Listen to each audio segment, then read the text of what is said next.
Okay ದೇವರು, ನಾವಿವಾಗ ಕುರಿ ಮೇಯ್ಸಕ್ ಬಂದಿದ್ದೀವಿ. ನಮ್ಮ ಕುರಿಗಳನ್ನ ನೋಡ್ತಾ ಇರ್ಬೋದು ನೀವು. ನೋಡಿ ಬೆಂಡೆಕಾಯಿ ನೋಡಿ, ಈ ಕುರಿ ಎದ್ರುಕೊಂಡು ಹೋಗುತ್ತೆ. ಇವಾಗ ಕುರಿ ಮೇಯ್ಸಕ್ ಬಂದಿದ್ದೀವಿ.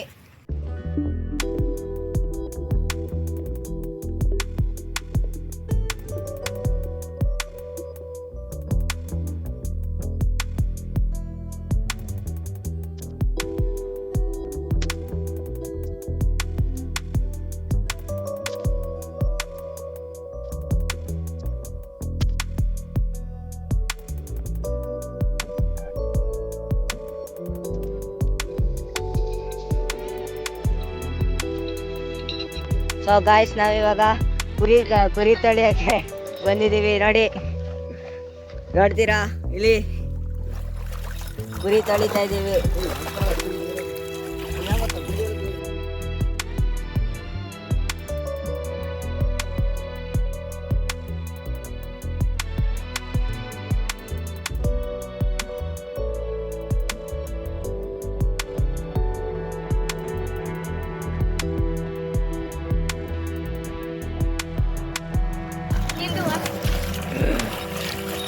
ನೋಡಿ, ನಾನೊಂದು ಆಳ ಜಾಗದಲ್ಲಿ ನಿಂತ್ಕೊಂಡಿದ್ದೀನಿ. ಎಡ್ಜಲ್ಲಿ ಫುಲ್ಲು ನೀರು ತುಂಬ್ಕೊಂಡ್ಬಿಟ್ಟಿದೆ.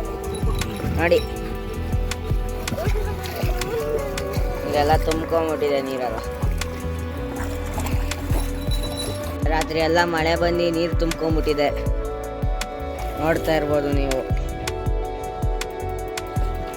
ನೋಡಿ, ಇಲ್ಲೆಲ್ಲ ಅಲ್ಲಿಂದ ಒಂದು ಕೆರೆ ಇದೆ, ಅದು ಫುಲ್ಲು ತುಂಬೋಗ್ಬಿಟ್ಟಿದೆ. ನೋಡಿ,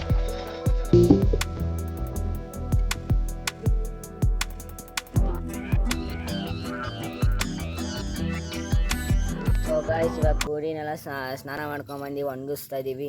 ಅದ್ರ ಜೊತೆ ಇನ್ನೊಂದು ಸ್ವಲ್ಪ ಕೆಲಸ ಮಾಡಬೇಕು ಅಂತ, ಟೈಮ್ ಪಾಸಿಗೆ ಚಪ್ರ ಹಾಕಬೇಕು ಅಂತ ಹೋಗ್ತಾ ಇದ್ವಿ. ನೋಡ್ತೀರಾ,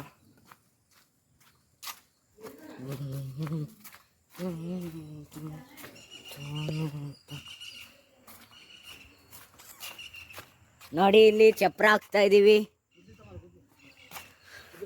ನೋಡಿದ್ರಾ? ಫುಲ್ ಎಲ್ಲ ಕಂಪ್ಲೀಟ್ ಆದಮೇಲೆ ತೋರಿಸ್ತೀನಿ ನಿಮಗೆ ಹೆಂಗಿರುತ್ತೆ ಅಂತ. ಓಕೆ, ನೋಡಿ ಗೈಸ್, ಚಪ್ರ ಇವಾಗ ಫುಲ್ಲು ಕಂಪ್ಲೀಟ್ ಆಗಿದೆ. ನೋಡಿ, ಫುಲ್ಲು ಕಂಪ್ಲೀಟ್ ಆಗಿ ನಿಂತಿದೆ ಚಪ್ರ. ನೋಡಿದ್ರಾ? ಚಪ್ರ ಇದೇನಕ್ಕೆ ಕಟ್ಟಿದ್ದು ಅಂದರೆ, ಇಲ್ಲಿ ಈ ಬಳ್ಳಿಗಳಿದಾವಲ್ಲ, ಕೆಳಗಡೆ ಹೋದರೆ ಅದ್ರ ಕಾಯಿಗಳೆಲ್ಲ ಕೊಳ್ತೋಗ್ತವೆ. ಹಂಗಾಗಿ ಇಲ್ಲಿ ಮೇಲಿಂದ ಬೆಳ್ಕೊಂಡು ಹೋಗುತ್ತಲ್ಲ, ಹಂಗಾಗಿ ಅದಕ್ಕೋಸ್ಕರ ಕಟ್ಟಿದ್ದು ಈ ಚಪ್ರನ. ಒಳಗಡೆ ನೋಡ್ತೀರಾ ಹೆಂಗಿದೆ ಅಂತ.